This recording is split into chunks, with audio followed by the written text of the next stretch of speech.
Hello नमस्कार दोस्तों, स्वागत है आप सभी का हमारे YouTube channel JPY gold industry पे। आज हम बात करेंगे क्लास 10th की मैथमेटिक्स से सांख्यिकी का लेसन। पिछले वीडियोज में हमने पहला लेसन तो पढ़ा था, अब हम लोग आगे बढ़ते हैं सांख्यिकी में। सांख्यिकी से आपको 10 मार्क पूछा जाता है दोस्तों। सब कुछ आपको लिखाया नहीं जा सकता है, कुछ आपको भी याद रखना है। तो चलिए दोस्तों, हम लोग जान लेते हैं सांख्यिकी आखिर है क्या। तो देखिए यहाँ पे लिखा हुआ है सांख्यिकी, स्टेटिस्टिक्स।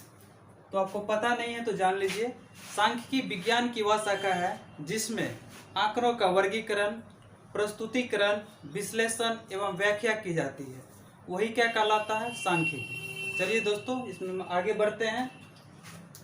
आंकड़ा क्या है? तो डेटा एक निश्चित उद्देश्य से एकत्रित किए गए तथ्यों जो संख्यात्मक या अन्य रूप में हो सकते हैं, आंकड़े कहलाते हैं।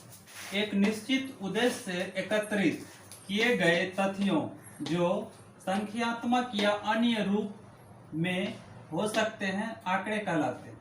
संख्यात्मक रूप का मतलब हुआ कोई भी संख्या, मान के चलिए 1 2 3 4 इस टाइप से रहेगा, इसे कहेंगे संख्यात्मक रूप। अन्य रूप का मतलब इसी में यदि x+2 कर देंगे, x+3 इस टाइप से। तो चलिए दोस्तों, आगे हम लोग बढ़ते हैं। वर्ग अंतराल, क्लास इंटरवल, इसको शॉर्ट में कहेंगे CI। दो क्रमागत वर्ग चिन्हों के अंतर को वर्ग अंतराल या वर्ग विस्तार कहते हैं। तो देखिए दोस्तों, वर्ग अंतराल क्या होता है। जैसे मान के चलिए लिखा हुआ 1 से 2, 2 से 3, 3 से 4, यही आपका वर्ग अंतराल। ठीक है, चलिए हम लोग आगे बढ़ते हैं। वर्ग चिन्ह क्या है? क्लास मार्क, किसी वर्ग अंतराल का वर्ग चिन्ह उस अंतराल का मध्य बिंदु अर्थात मिड पॉइंट होता है।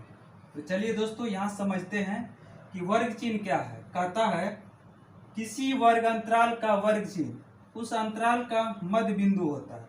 तो देखिए दोस्तों, यहाँ पे एक अंतराल है 1 से 2, कितना है? 2 से 3 इस टाइप से है। यदि आपको वर्ग चिन्ह निकालना हो तो दोनों को जोड़ देना है और 2 से भाग दे देना है। दोनों को यदि जोड़ लेंगे तो कितना हो जाएगा? 3 हो जाएगा। और 2 से भाग दे देंगे तो कितना हो जाएगा? 1.5 हो जाएगा। अब देखिए दोस्तों, इसको यदि जोड़ लेंगे, इसका पूछेगा कि वर्ग चिन्ह कितना होगा 2 और 3 का। 2 से 3 लिखा हुआ है, दोनों को जोड़ लेंगे और 2 से भाग दे देंगे, तो यही आपका निकल जाएगा वर्ग चिन्ह। तो यहाँ तक आप समझ चुके हैं और हम लोग बढ़ते हैं। यदि दोस्तों आप लिखना चाहते हैं तो आप इसका स्क्रीनशॉट ले लें और हम साइड हो जाते हैं। चलिए दोस्तों, थोड़ा इसको हटा देते हैं यहाँ से। चलिए,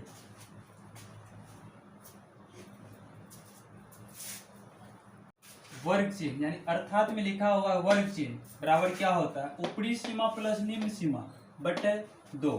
तो देखिए, जैसे कोई वर्ग अंतराल है आपका 2 से है 4, तो इसमें आपका ऊपरी सीमा कौन हुआ, निम्न सीमा कौन हुआ? तो ये हो गया आपका निम्न सीमा, ये हो गया उस सीमा। इसी दोनों को जोड़ देंगे और 2 से भाग दे देंगे तो आपका क्या निकलेगा? वर्ग चिन्ह। तो 4 2 6 जोड़ देंगे, 2 से भाग दे देंगे तो 3 आंसर आएगा। ये आपका हो जाएगा वर्ग चिन्ह। आगे लिखा हुआ है वर्गीकृत आंकड़ों का माध्य। तो माध्य तो आपको पता ही होगा, पहले पढ़े होंगे। माध्य को x डैश से डिनोट किया जाता है। तो माध्य बराबर फॉर्मूला हो गया आंकड़ों का योग बटे आंकड़ों की संख्या। ये आपका सिंपल फॉर्मूला है। अब आगे बढ़ते हैं हम लोग। देखिए, ये भी है x डैश, अर्थात ये माध्य है। तो फॉर्मूला किस प्रकार निकला हुआ है देखिए, ये है x1 f1 plus x2 plus f2 plus dot dot, ये कहाँ तक गया है? n तक, xn fn बटे में है f1 plus f2 plus dot dot plus fn बराबर क्या हो गया? सिग्मा fx बटे सिग्मा f। सिग्मा का मतलब होता है दोस्तों जोड़। क्या होता है? जोड़। तो सब प्लस में है ना, इसीलिए यहाँ पे लग गया है सिग्मा। इसको बोलेंगे सिग्मा, इस टाइप से रहेगा। सिग्मा मीन्स होता है जोड़। ठीक है, तो देखिए दोस्तों, यहाँ पे f जो है, f हो गया आपका बारंबारता यानी फ्रीक्वेंसी। और ये जो x है, x वर्ग चिन्ह को डिनोट करते हैं x से सांख्यिकी में।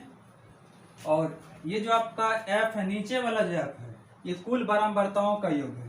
क्या है? कुल बारंबारताओं का योग है ये f। ठीक है, देखिए दोस्तों, एक उदाहरण है आपके पास।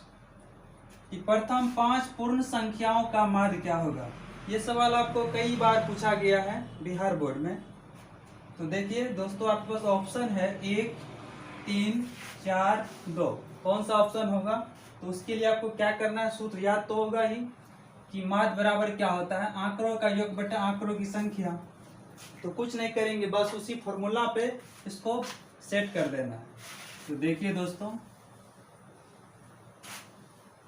तो सबसे पहले आपको पता होना चाहिए कि पूर्ण संख्या क्या है। शून्य से शुरू होने वाली संख्या को हम क्या कहते हैं, पूर्ण संख्या। तो देखिए दोस्तों, ऊपर लिखा हुआ है आंकड़ों का योग, मतलब सबको जोड़ना है। तो पहला जो होता है पूर्ण संख्या क्या है, शून्य है। दूसरा 1 है, तीसरा 2 हो गया, इस प्रकार से 3, 4, तो ये आपका 5 हो गया। टोटल में 5 से भाग दे देंगे, ठीक है। अब ऊपर जोड़ लीजिए, ये होगा 2 1 3, 3 3 6, 6 4 10 बटे कितना है 5, और भाग दे देंगे तो कितना आएगा 2। तो देखिए दोस्तों, 2 किस ऑप्शन में है, डी ऑप्शन में है। तो यही आपका आंसर हो जाएगा, इसीलिए यहाँ पे लिखेंगे डी। आंसर ये आपका हो गया डी नंबर। तो दोस्तों देखिए, बस इसी तरह आप बनाएंगे, माथ फार्मूला को याद रखेंगे। तो दोस्तों अब हम लोग आगे मिलेंगे।